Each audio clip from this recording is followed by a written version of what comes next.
안녕하세요, 관찰입니다. 3월 7일 목요일 국내 시장이 마감되었습니다. 자, 오늘 시장 흐름도 그렇게 썩 좋았다고 생각은 들지 않았습니다. 일단 코스피는 종가상으로 플러스로 마감이 되었지만 장중의 변동도 굉장히 심했었고 또 소폭의 상승에 그쳤던 만큼 그렇게 시장 흐름은 좋지 않았던 것 같습니다. 그리고 코스닥은 오늘 내내 흐름이 좋지 않았었고 종가상으로 봤을 때도 마이너스 0.8%, 오늘은 상당히 좋지 못했었죠. 그리고 시가총액 상위 종목들을 보면 오늘 가장 눈에 띄는 것이 바로 2차전지 관련주예요. 에너지솔루션이 3%의 상승이 나왔고 또 삼성 SDI가 무려 13%의 급등이 나왔습니다. 또 포스코 퓨처엠도 마찬가지로 오늘 2%의 반등이 나오면서 2차전지 관련주를 제외했다면 딱히 어떤 큰 움직임은 나오지 않았습니다. 그래서 오늘은 코스피 쪽에서는 오랜만에 2차전지 관련주의 강세림이 나왔었다, 그렇게 정리해서 말씀드리겠습니다. 또 코스닥은 지수의 흐름처럼 모든 종목들의 흐름이 좋지 않았었고 그나마 2차전지 관련주 에코프로 그룹주만 빨간불이 들어왔습니다. 또 이어서 코스피의 수급을 살펴볼게요. 오늘도 외국인의 3천억이 넘는 많은 순매도가 나왔어요. 이틀 연속으로 외국인의 많은 순매도가 나오고 있고 이 수급적인 부분은 조금 더 뒤에서 말씀드려볼게요. 자, 그리고 코스닥도 마찬가지로 외국인의 많은 순매도가 나왔고 기관도 많은 순매도가 나왔습니다. 그리고 삼성전자도 마찬가지로 오늘 외국인의 많은 순매도가 나왔었고요. 그리고 반대로 SK하이닉스, 조금 전 삼성전자의 수급과는 다르게 오늘은 외국인의 많은 순매수가 들어왔었네요. 그리고 현대차라든지 삼성물산, 저 PBR주는 여전히 외국인의 순매수가 이어지고 있고 또 오늘 급등이 나왔었던 삼성 SDI, 정말 모처럼 외국인의 많은 순매수가 들어왔습니다. 기관도 마찬가지였고요. 그리고 에너지솔루션도 오늘 모처럼 기관과 외국인의 양매수가 들어왔죠. 자, 그럼 이어서 주체별 매매 동향에 대해서 살펴보도록 하겠습니다. 3월 7일 외국인이 가장 많이 매수한 종목은 삼성 SDI, SK하이닉스, 현대차, KB금융, LIG넥스원 이렇게 순서대로 매수했고, 그리고 기관도 삼성 SDI, 신한지주, 포스코홀딩스, 하나금융지주, 현대모비스 이렇게 순서대로 매수를 했었네요. 이어서 해외 증시를 볼게요. 자, 어제 미국 증시는 오랜만에 다시 한번 좋은 흐름이 나왔어요. 나스닥은 0.6% 가까운 상승이 나왔고 S&P 500도 0.5%, 그리고 다우지수도 0.2%의 반등이 나왔습니다. 또 반도체 지수가 무려 2.4%의 급등이 나오면서 장중한테 다시 한번 신고가를 경신했습니다. 물론 종가는 조금 밀리긴 했지만 어쨌든 미국의 3대 지수에 있어서 가장 상승폭이 뛰어났다고 생각이 되고, 또 추가적으로 아시아 증시를 보면 오늘 니케이 증시의 흐름은 좋지 않네요. 마이너스 0.9%. 그리고 대만 증시는 오늘 1%의 상승이 나오고 있습니다. 그리고 중국 증시는 보합이고요. 자, 그런데 코스피의 흐름을 보면 전날 미국 증시라든지 그리고 대만 증시까지 그 시장 분위기하고는 조금은 다른 것 같아요. 외국인의 순매도도 꾸준히 나오고 있고 또 지금 코스피의 흐름을 보시는 것처럼 2660포인트 근처에서 다시 한번 크게 미끄러지는 모습이 나왔습니다. 자, 그런데 이 순간에 어떤 큰 변화가 있었냐면 반도체 관련주에 한 차례 급락이 있었고 반대로 2차전지 관련주, 이때가 10시 반쯤 되었죠. 여기 보시면 삼성 SDI가 그 시간으로 하여금 급등이 나왔고 현재까지도 그 흐름이 이어지고 있습니다. 자, 그래서 저는 오늘 시장 흐름을 보면서 물론 미국의 반도체 시장 굉장히 좋다고 생각이 됩니다. 지금 보시는 엔비디아의 주가 흐름이라든지 또 조금 전에 보여드렸었던 반도체 지수까지 굉장히 시장의 분위기가 좋단 말이에요. 그런데 저는 오늘 시장 흐름을 보면서 이제는 그동안 많은 상승이 나온 반도체 업종이잖아요. 그런 업종들을 조금은 조심을 해보는 것도 좋은 시점이 될 것 같다는 생각이 들었습니다. 자, 물론 그렇다고 해서 반도체 관련주, 저는 추세적으로 하반기까지는 상승 흐름이 이어질 것이라고 생각이 됩니다. 자, 하지만 그 상승 흐름 속에서도 어떤 업종이든 간에 조정 없이 올라가는 종목은 단 한 종목도 없습니다.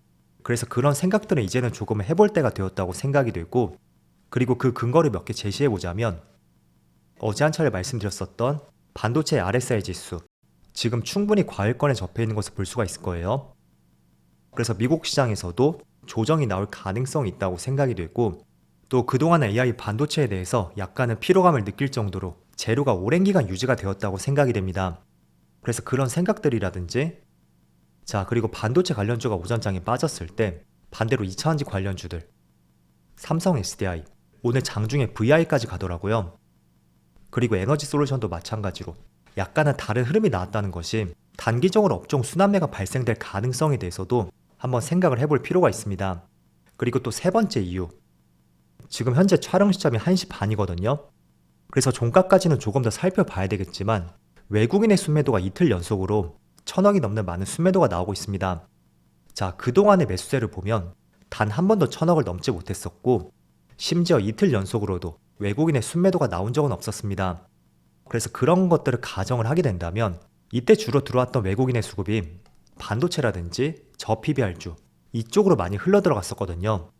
그럼 이런 업종에서 수급이 빠져나간다면 뒤를 이어서 어디로 갈지 그런 것도 한번 생각을 해보는 시점이 되었으면 좋겠습니다. 자, 그래서 종합적으로 말씀드리면 물론 제 생각이 섣부를 수도 있을 거예요. 하지만 여러 가지 지표들을 봤을 때는 이제는 한 번쯤은 반도체 쪽은 살짝 쉬어가는 흐름이 나올 가능성도 있다. 이거를 생각해보자는 취지에서 말씀드린 것이고요. 결국은 연말까지 반도체 관련주의 상승 흐름이 나온다고 해도 비교적 고점에서 물리지 말자 라는 취지에서 말씀을 드리는 것입니다. 자, 그럼 말 나온 김에 삼성 SDI에 대해서 한번 자세히 말씀드려보겠습니다. 오늘 10%가 넘는 급등이 나오고 있고 이렇게 많이 상승이 나오는 종목은 아니잖아요. 그런데 오전장의 상승이 오후장에도 계속 이어지고 있습니다. 자, 일단은 전날에 테슬라의 주가 흐름도 좋지 못했었거든요. 여기 보면 어제만 3%가 넘는 급락이 나왔었고 또 직전 저점을 살짝 이탈하고 말았습니다. 그런데도 크게 상승이 나왔다라는 것은 이 종목만의 하나의 이슈가 있었기 때문이죠. 오늘 나온 기사를 보니까 지름 46mm, 즉 4680 배터리를 내년부터 양산할 것이라는 기사가 나왔습니다. 이게 어떤 특징이 있냐면 기존의 배터리에 비해서는 일단은 크기가 커진단 말이에요. 그럼 에너지 밀도도 크게 증가할 수가 있고 더 많은 주행거리를 확보할 수가 있습니다. 그래서 지난 2020년 당시에 그때 테슬라가 처음으로 이 배터리를 공개했었고 기존 배터리보다는 에너지 용량이라든지 출력, 주행거리가 향상되었고 특히 에너지 용량은 5배, 그리고 출력은 무려 6배까지 개선이 되는 꿈의 배터리를 최초로 공개를 했었습니다. 그래서 그 꿈의 배터리라고 할 수 있는 지름 46mm 배터리, 그걸 내년부터 양산을 하겠다는 발표가 나왔고 그 때문에 아무래도 반등이 나온 것은 아닐까 이렇게 추측을 해볼 수가 있을 것 같아요. 물론 조금 더 앞서서 지난달에 LG 에너지 솔루션에서는 그 4680 배터리를 8월부터 양산할 것이라는 발표가 있었습니다. 그래서 삼성 SDI는 내년이라고 발표를 했었던 만큼 에너지 솔루션이 조금 더 빠르게 시장에 나온다고 볼 수가 있겠죠. 어쨌든 이와 같은 기사라든지 또 최근에 오랜만에 반등했었던 리튬 가격, 그 때문에 오랜만에 2차전지 관련주로 수급이 들어왔다고 생각이 되고요. 또 조금 전에 삼성 SDI에서 4680 배터리를 발표함에 따라서 그 배터리 캔을 생산하는 상신 EDP까지 오늘 강한 상승이 나오고 있습니다. 자, 그래서 본격적으로 이제부터 2차전지 관련주가 반등이 나오는지 그거는 장담을 할 수는 없습니다. 물론 그동안 좋지 못한 분위기가 다소 완화가 된 것은 사실입니다. 하지만 제가 계속 강조해드리지만 재료만 갖고 투자하는 것은 굉장히 위험한 투자가 될 수가 있습니다.